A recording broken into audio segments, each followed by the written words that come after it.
En 1984, vous partez du Cameroun pour la France. Pourquoi? À la recherche d'un producteur? Oui, à la recherche d'un producteur. Parce que c'était difficile, puisque les gens me connaissaient comme musicien. Oui, donc du coup, personne ne croyait que j'étais un bon auteur-compositeur. Voilà, donc tous ceux que j'ai eu à contacter à l'époque, comme j'ai parlé d'Aladji Touré tout à l'heure, ils ne croyaient pas à ma capacité de bon auteur-compositeur, même chanteur, puisque j'étais guitariste. Et à l'époque, il y avait peu de producteurs. Ils étaient peut-être au Cameroun, il y avait Africa Wumba et il y avait Tango Record. Tango Record a voulu me produire. Bon, j'ai attendu 1 an, ça ne s'est pas réalisé. Et j'avais déjà un contrat avec lui. J'ai profité de ce contrat pour avoir des visas et partir. Bon, partir où? À l'inconnu, hein, toujours. Oui. Donc, je partais comme ça. J'avais 2 objectifs. Soit devenir un musicien de studio, aller à l'école de musique, ou alors produire mes propres albums, enfin sortir mes propres albums. C'était mon objectif et c'est comme ça que je suis parti. Vous partez et vous dites au revoir à Penda Dale? Oui, j'ai dit au revoir à tous ceux que j'accompagnais. Okay. Oui, donc je suis parti voir Dinabel, je lui en ai parlé, il m'a dit au revoir, d'aucuns m'ont découragé, les Pierre de Moussi m'ont dit, est-ce que tu es sûr, tu es le meilleur guitariste ici, tu accompagnes tout le monde, que la France n'est pas comme vous croyez. J'ai dit, je dois partir, je voulais quand même vous dire que je pars. Et la dernière personne, le soir, a été donc justement Penda Dale et le contact de son cousin qui est Kwesilo. Okay. Oui.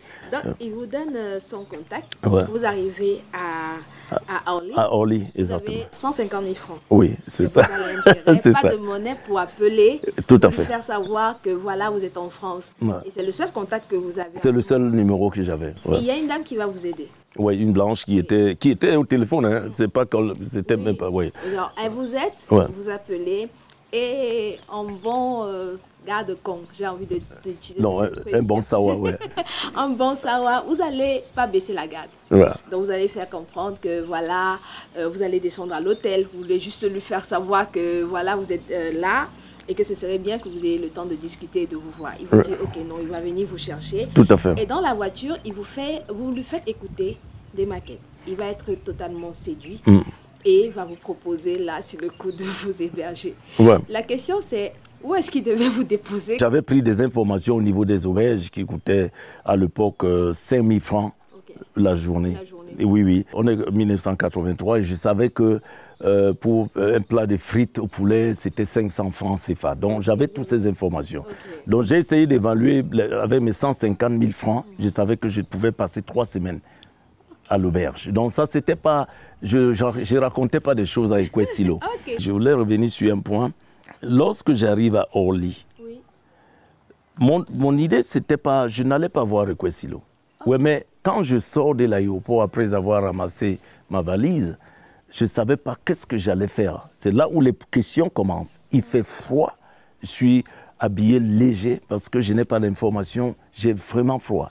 Donc je commence à réfléchir, je dis, ah oui, tiens, Penda m'a donné un numéro. Oui, je vais essayer de l'appeler. Donc, heureusement, comme vous avez dit tout à l'heure, il y a une blanche qui était au téléphone, elle a vu que je voulais appeler, que j'étais perdu en fait. Puis elle me dit, vous voulez passer un coup de fil? Je dis oui. Faites voir le numéro, je montre le numéro, je dis, c'est dans la région parisienne, je peux appeler. Vous avez la monnaie? Non. Je dis, allez, elle a appelé. Et heureusement que Silo était là. Donc il fallait que j'introduise immédiatement pour lui dire, je ne viens pas rester chez lui. Voilà, je veux tout simplement qu'il m'aide à trouver un endroit pour payer les 5 000 francs et lui dire que j'étais bon. Heureusement, quand j'appelle, il connaît le nom parce que j'accompagnais tout le monde. Il connaît le nom, il dit Dédé Yangou, je dis oui. Le guitariste, je dis oui. Vous appelez du Cameroun? Je dis non, je suis à Orly. Et donc j'explique ce que je voulais. Il dit ok, bon, écoutez, je n'ai pas de voiture, mais je vais chercher quelqu'un, je vais chercher un ami pour m'accompagner. Et donc, rappelez-moi dans 45 minutes. Voilà. Et je lui dis, je n'ai pas de monnaie. Il dit, vous êtes placé où? J'indique un tout petit peu. Il dit, regardez derrière, vous pouvez faire la monnaie pour me rappeler. Donc, j'ai vu un bureau d'échange et j'ai échangé, je crois, c'était 10 000 ou 20 000 francs. Donc, j'avais la monnaie pour rappeler. Et oui, donc je l'ai rappelé 1 heure du temps après. J'étais sûr qu'il ne va pas prendre, hein, parce qu'on m'avait déjà dit, dès que des services, il ne faut pas demander. Et il dit, Dédé Yango, j'ai dit oui, ok. Vous êtes toujours au même endroit, oui. Ça va nous prendre 45 minutes, 1 heure. Je viens avec un ami. Nous sommes habillés en pas-dessus. Il a décrit un peu comment ils étaient habillés. Et j'attendais. Il faisait vraiment froid. Bon. Et quelques 45 minutes, 1 heure, je vois deux bonhommes qui arrivent. Tu sens que c'est les Sawa, très bien habillés, barbus et tout. Je me dis, ça doit être eux là. Et ils sont venus, c'est Dédé Yango, lui, et Kwesilo. Et il présente son ami qui était Isaka Ikwala. Ok. Voilà. Je dis, ah oui, le producteur de Belanjo, le producteur de Marthe Zambo, le producteur dont je commence à voir, je dis, c'est ce genre de personnes que je cherche. Ouais.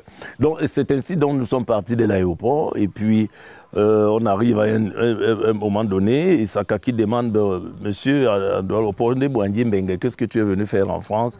J'ai dit je souhaite faire l'école de musique ou encore accompagner les gens en studio ou chercher un producteur et tout ça. Il dit as-tu composé? Je dis oui. Tu as une maquette? J'ai dit oui. Tu peux donner, on écoute. Et à l'époque, la maquette, c'était une guitare, une voix. C'était pas aujourd'hui où tu écoutes tous les instruments. Ouais. On te juge sur la voix et la guitare. Donc j'ai dit, c'est dans la valise, il gare. Et puis je retire la cassette. Donc il met première chanson, il dit rien. Deuxième chanson, il dit rien. On arrive à un niveau... Douala lambenge timbala jedu amuto osima jape ombo ango. Douala lambenge timbala jedu amuto osima jape ombo ango. Donc au fur et à mesure que ça chantait, il regarde Silo. Il dit waouh, tu écoutes ces chansons, c'est une belle chanson, il compose bien. Alors tu cherches un producteur, tu as dit, j'ai dit oui grand. Il dit je peux te produire, j'ai dit quelle question grand. Ben, je peux te loger, j'ai dit quelle question. C'est ainsi qu'il dit à Silo, bon écoute, on va tourner à gauche pour aller à Drancy, dans l'appartement de Drancy, on va le loger là-bas. C'est comme ça que ma vie commence en France.